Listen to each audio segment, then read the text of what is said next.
So, hello and welcome to today's Own Your Career session. Just start by giving a quick introduction. So, I'm Charlie, the Recruitment, Marketing and Social Media Manager in Sanger. My involvement in technician commitment is with the comms working group, and I'm sure you'll kind of see the connection with prospective and new employees, getting them to understand the amazing opportunity we have with the technician's commitment. Many of you will know Burju already, Technician Commitment Manager, and I'm aware there are also a lot of new starters that we've had during the pandemic. So hello and welcome to the team. The Sanger Technician Commitment was signed back in 2018 to pledge against the key challenges faced by technical staff: visibility, recognition, career development, and sustainability. So today's session is obviously a career-focused one, and very much the technician commitment is there to be able to help you. And this will be the first talk in many around careers. There's also in November, the Research Institute's Technical Symposium will concentrate on technical careers if you're interested.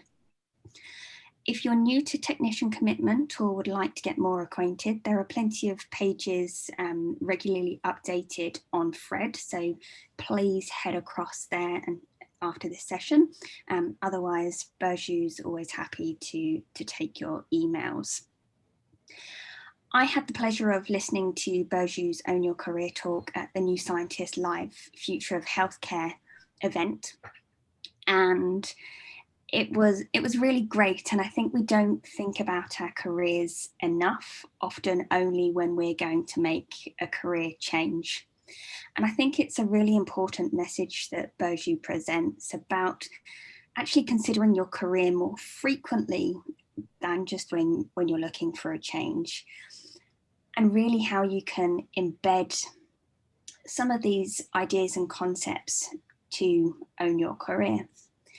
There will be a Q&A session at the end. Burju will be talking for kind of 20-25 minutes. Please feel free to add any questions in the chat. Otherwise, we can cover them off at the end. As again, I said, we're recording the session. It will be available on Fred. And over to you, Burju. Thank you very much, Charlie. That's great. Welcome, everybody, to our Technician Commitment July talk. I will first try to share my screen. And I would like to make sure everybody can see it correctly, because that went wrong during New Scientist event and all the slides stuck. So I was clearly talking without slides at that event. So my name is Burcu. As Charlie mentioned, I'm the Technician Commitment Manager in Sanger, which is a unique role actually created in UK. So I'm privileged to have that position in the Institute. And the title of my talk is actually Own Your Career. I would like to mention that I am definitely not a career professional. I don't have any education on that, but quite a long career as a research assistant. Today, what I would like to do is actually share my career story with you. And then based on the experience I had and all the trainings I did over those years, I would like to suggest common sense actions for you. And I always found actually career talks quite inspiring whenever I listen to them, because we don't really, as Charlie mentioned, think about careers most of the times until it's necessary to do so. So my aim today will be actually to make you think about your career, or even better, if it's possible, I would be even more happy to take one action from this talk. So I worked more than 20 years as a research technician in 3 different countries and 4 organizations. And only less than 2 years ago, I made this big career change from research technician to a technician commitment manager, scientific management. I always thought actually my career would follow a very exponential curve, that I would simply do my PhD, in a way, first, of course, university, then master, then I would do my PhD, and I would just continue as academic. And now looking back, actually, I don't think I really thought about it at that time. That's how I loved biology, and I just loved being in the lab, and I just kept on doing. So when I was actually working in a hospital in Ankara at the genetics department, there was this collaboration between Erasmus University in Rotterdam, and I was involved in that. And it was a big chance at that time to travel from Turkey, which was not very common, and to go to a foreign country and experience the lab environment. And after staying 3 weeks, they invited me there, although I never thought about going actually abroad, I must be honest. But the opportunity was so big, I decided to take that opportunity. And I think now I again look back, I see that I had my already permanent position in the hospital in Ankara, and I could have stayed there. But I think opportunity was there. And I think I was at that time, interestingly, very brave actually to take that decision, because it was a big step. Also culturally very different countries. English was not my, of course, mother tongue language. And so I did that change. I moved there. First year, I worked as a visitor in a very multicultural environment. And then after that, I decided to do a PhD on neurodegeneration, which is very exciting, still very exciting subject also then. But then after 3 years, the project turned out to be quite challenging. And also, I think things are working very different than UK in the Netherlands. You need to put your publications as a thesis rather than just writing a thesis. You just write introduction and a conclusion. And I was nowhere near to that, which is very common actually, because most of the time PhDs take longer than 3 years in Netherlands, mostly 5, 6 years, depending on the subject. So there was a decision at a certain time that I had to make, whether to continue, and my boss was moving to Amsterdam, or to go with him. And then I realized actually I was not getting any support on my PhD at that time. It was very independent position, and I was not ready. Looking at the moment, I think PhD students around me. So instead, I decided to leave my PhD and maybe decide later to continue with that journey. And then moved with my boss to Amsterdam and involved in more research. But I must say that PhD, leaving the PhD actually felt like I failed. And that failure stuck with me for many years, actually. I had a dip in motivation, despite having, again, great publications, great work going on. But I find it very difficult to deal with that, because I had already a path in front of me and I deviated from that. So instead, I decided from academic to technical pathway, which I really, really like, actually. And then I tried to excel on that part rather than the academic path. And at that time, I think a few years I worked there. And then luckily, we decided at that time, my boyfriend, now husband, decided to move to UK. Quite a big decision again. And then I found a job in Sanger Institute at Malaria Teams back in 2008, which I really, really loved involving with that research, because I realized actually I really like to help people. And then I thought involving in malaria will help thousands of people across the world, maybe even millions. And so that really made me motivated. And I really like working in the lab. And I had a very strong group, very scientifically strong group. We were producing a lot. I have lots of articles, my name on it as well. And then time was going on. I had my daughter. There were a few changes with managers. And then the moment I start to think about my career, actually, I would get more exciting work. And then I would just dive into that again, without thinking what is going to happen in 5 years. You know, people say you need to think about your future. And I realized I didn't do that for many, many years. And that's the reason why I'm here actually talking to you. So what happened is that after 5 years, I realized I needed to do something, but I was not sure what. And then I start to apply a lot of positions across Cambridge around, got several invites, which cost a lot of energy. But I realized actually, no matter how actively I was involving in the research on malaria, I was already rusted. I use that word. I'm not sure if that is the correct English word, but I feel like although I was learning very specific techniques, I was not really growing to any direction. And then that became very clear to me after a while, that if I don't do something in few years, it will be very difficult to find another job for me, even maybe my own job. And then at that time, it was not clear my group will continue or not. So lots of stress. And then I realized, of course, again, looking back now, I think as scientists, we most of the time concentrate on very much on our very specific projects, and then don't look really what's going on around us, because 9-to-5 jobs, you know, most of us have 9-to-5 jobs. Having permanent job is comfortable, and we love science. So we do science because we love it. So what I try to do in the meantime, like I start to involve with technician commitment voluntarily, and that gave me a lot of opportunity to network, to know people, to see what's going on in the institute other than just in the labs. At that time, Sanger Institute decided to create this technician commitment manager role. And at the moment, I work with more than 600 people in the institute. Actually, I work with whole institute, I must say, but we have more than 600 technical staff at Sanger. And the focus of my work is very different than what I used to do, which clearly I really like. It's actually focused on communication and project management, which I didn't really pursue, of course, when I was in the lab.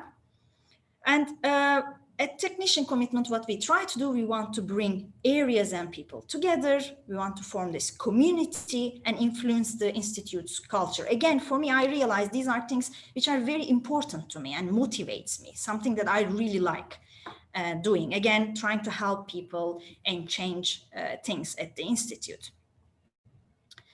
So this was kind of my story until now. I don't know where it will bring me from now on, but it opened very different world in front of me now. And then in the meantime, I start to do different trainings, etc. And also look around people like me. I might be a bit of an exception because, of course, I come from Turkey. I wonder sometimes what it would be if I was here in UK. From the very beginning where I would end up. But I guess a lot of people nowadays are traveling, have different country of origin, education, but things are much more I think easy now to move between countries. But a lot of the time, I think once people go through this 1 to 5 year exciting time, which is not true for everyone, of course. There are always different career pathways. People have different careers. But I think after that 1 to 5, if you are lucky, if you had a really great lab and you had a permanent position, I think 1 to 5 years are great. These are exciting times. You dive into science, you learn. And then after 5 years, I think a lot of people start to think, okay, can I do something else or can I move somewhere else? Is it time to move? And as I said, once you have a permanent position, family, kids, things are even more complicated. And then what I've seen around me is that a lot of people around 30, 35, I think when they go to that times, maybe even earlier, they start to think whether this is the right job for me. A little, maybe very early midlife crisis. You don't need to wait till 50s, I think, for that. And then, of course, after 10 years, then you start to think, what is next? So few suggestions I would like to share with you and what you can do, not only to own your career, but how to manage it. I think the most important thing, like Charlie said, actually making time to think about your career, rather instead of diving into our 9 to 5 jobs, because it is very difficult. And it's also not very pleasant most of the time because we are not always believing ourselves. I've seen that also around me, but you need to simply own that and then lead on it. And as I mentioned, I think it's important to think, what do you want? What do you like about your job or you don't like? And I think although careers in science is very flat, there are opportunities around. I'm not saying they are always easy. And then if you're happy where you are, which is totally fine too, which is always good to look at career development opportunities in your organizations and of course at Sanger. Please don't forget to have a look. Learning and development team actually put together a very good poster which explains all the opportunities at Sanger. Have a look at that. If you just type learning and development, I think it's on their main page. And look for opportunities not only for training, but also secondment, shadowing. And if you don't have the resources to do external training, make sure you have a look at Technician Commitment Grant, which we can try to support you, or learning and development has other opportunities like future learning. So make sure you are aware of those. And all of those are actually under Technician Commitment pages as well on Fred or under HR pages. And make sure also people who are around you knows about this and actively involved. So when I was looking for my career, I think one thing, of course, which is a very common thing on the recent years, you hear imposter syndrome. And a lot of people actually suffer from that, even though they might not even say it verbally, but a lot of people would suffer from that. And this is actually about your inner critic. When you're going to apply for something new, the question is whether I'm good enough, whether do I have enough experience.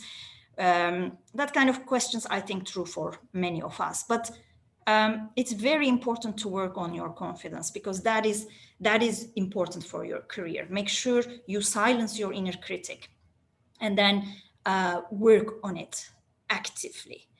And I also thought that actually looking for another job or thinking about my career, I always thought it was an anxious experience, but instead, I think the way to think now, again, looking back and with my current position as well, lots of challenges. I always try to see things as exciting, because you love your job most of the time and you want to do something different. So that means excitement.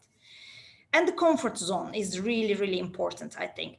It varies from people to people. Some people might be very happy in their comfort zone and doing some trainings. For others, it might be even better to actually push that comfort zone, as I'm doing now with this talk, actually.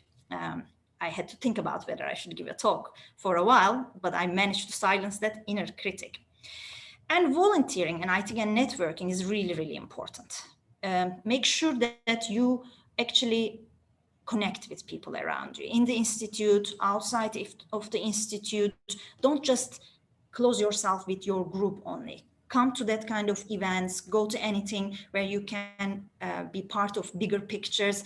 It doesn't need to be even technician commitment. There are gardening projects, for example, things like that. So if you are happy with your job, I think look for other things which can enrich that even. But networking is really, really important.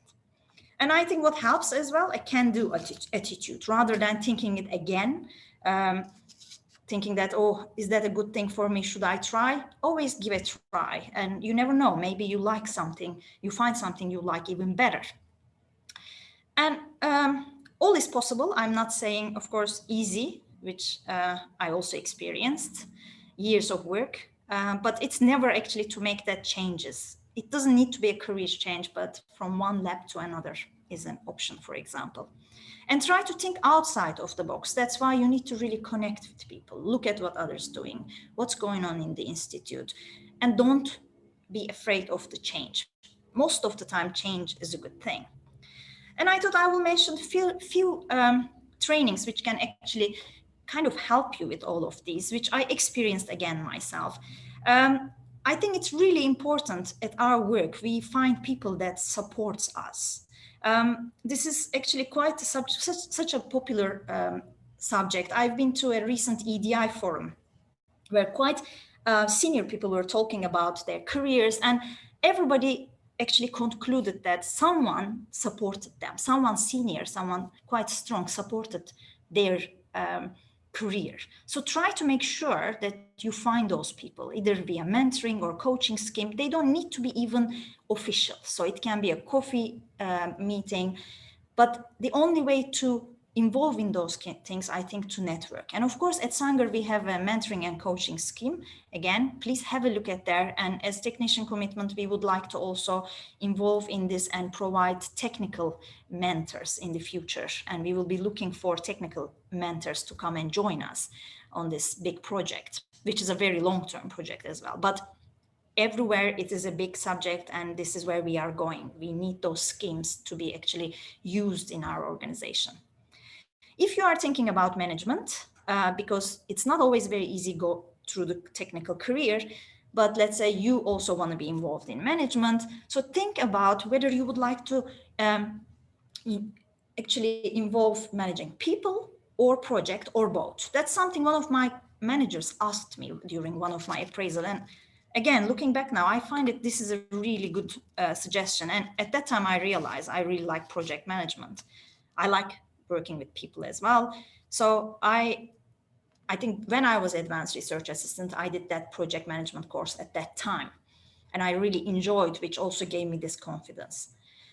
I think essential training, presentation skills for every job, for everyone. And it's not a very pleasant experience for many, because it takes time. Nobody, I think, is born with that skill. So it needs again and again, doing it again and again. At a certain time, it becomes quite actually something that I enjoy, for example. So that, and you need that everywhere, no matter, even on your own time, I think. And difficult conversations. That's something I think I did several times. There are several trainings, I think, at Sanger, which is really important, because that's something you need to have the confidence to have clear conversations with your managers, with your colleagues, and with clarity. And it is important to follow that kind of training as well. So what would also help is the external visibility, something I also didn't do for many, many years. So at the moment, actually, you can put your profile on Sanger's external pages, which will increase your actually visibility. If people are looking at your LinkedIn, for example, account, and then look at to the institute and check your achievements, your projects, etc. So it's really important. Make sure you have a profile. And I think soon Mark Thompson will be communicating this further and will provide some support. So if you are interested, you can, I'm sure you can also ask him about his support, but make sure you have a profile externally. Twitter is, I think, used a lot, which I was very new. I think I started last year. I think we all have enough social media, but Twitter really works for technician commitment. So find something that works for your area. Look for job adverts. We use it very actively as a technician commitment. So please connect with me if you haven't done via our TechCom Sanger Twitter account. And professional registration is something as Sanger Technician Commitment is, we are very actually excited about. This is a scheme that is used a lot in other organizations, and it's becoming a norm. So this is actually, professional registration is about reviewing of your knowledge, competence, and commitment. And it's not an academical title, but people can get these titles as registered scientist, registered technician, or chartered scientist. And Science Council and Engineering Council is supporting that. There's a lot of support. And at Sanger, we have already 2 people registered with professional registration, one with Science Council, one with engineering. And we have one person who did a recent application, and I'm also planning to do one application myself.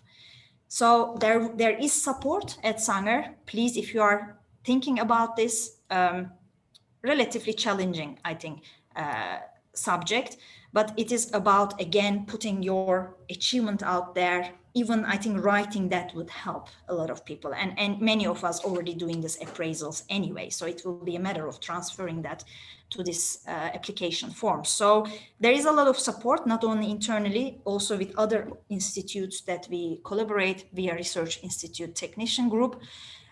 So there is enough support. Please contact us. And if you want to know more, again, they are on our thread pages on Sanger. These are also very, very basic resources. I just wanted to remind you, in case you are not aware of the Institute's LinkedIn training. Institute has a membership, and people can use LinkedIn a bit more, I think, than the free version, much more. So lots of online courses there. If you don't have the access, please contact Learning and Development team and get that access.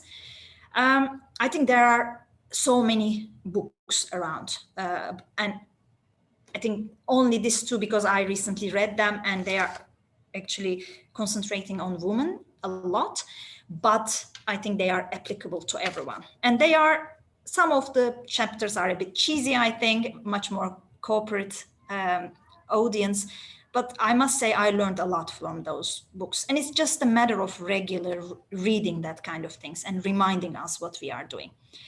Podcasts, I think, again, so many podcasts around. I like Squiggly Careers, which might be an option, and Harvard Review have great articles, which would really, really motivate you. And I think you can get 2 per month for free, or you can get it via LinkedIn. So don't forget to have a look. Just search what you are looking for, or connect with your colleagues who are doing the same thing, like we are doing this with Charlie now, with our other colleagues that we went through a course a while ago. And as a final word, I think this is a journey, personal journey. I think careers are all personal journey, which we need to go through. So make sure you know yourself and what makes you happy and motivates you, because we spend most of our time here. So make sure you have a nice job that you like, you have nice colleagues, nice managers, bosses. If not, think about alternative. And I always like this happiness is a state of mind quote. I don't know from whom that is, but of course it's a state of mind, but make sure that you work on your mind and make sure your mental health is optimal. Do stuff that you enjoy, not during work, but outside of work. And confidence is key to that. And I think the final word would be your career is actually your responsibility, which is something I thought it was my managers and for institutes. And I think for years thought naively that I will get a promotion because I'm worth it, when I worth it. And don't make that mistake. Make sure you own it and you manage it. I think that's all from me. I will stop my screen, and I see there are some questions there. I will leave it to Charlie. Fantastic. Thank you, Burcu. I'm conscious that we are 1 o'clock and we were only scheduled for a 30-minute session. So I'd just like to say thank you, Burcu. We will cover Michelle's question in just a second, but it's really important with your message around kind of change. We're always scared of change. We're always scared of failure, but it's important to actually know sometimes it might just clarify what you do want to do, or it might clarify what you don't want to do. And being able to kind of make small incremental changes rather than something massive is a lot more realistic than, particularly when we focus on career change, career move. I need to reinvent me. Doing things such as podcasts and reading along the way, I think is really important. So Minal's had to shoot off. She's got another call. So do I. The mentoring scheme Michelle had asked around, there weren't any suitable mentors at the time. Are we looking to expand it? Yes, definitely. And I think if we could get your involvement on how you would like to see the mentoring scheme develop from the kind of technicians and technical experts perspective, it would be really great to kind of continue that conversation offline. Anybody else? No? Super. Well, thank you very much for listening today. As I said, the session is being recorded and available on Fred. Please feel free to reach out to Burcu. I'm sure she won't mind having a chat. Thank you so much, and we hope to see you all soon at the next Technician Commitment event. Thank you very much. Bye, everybody. Bye-bye. Bye.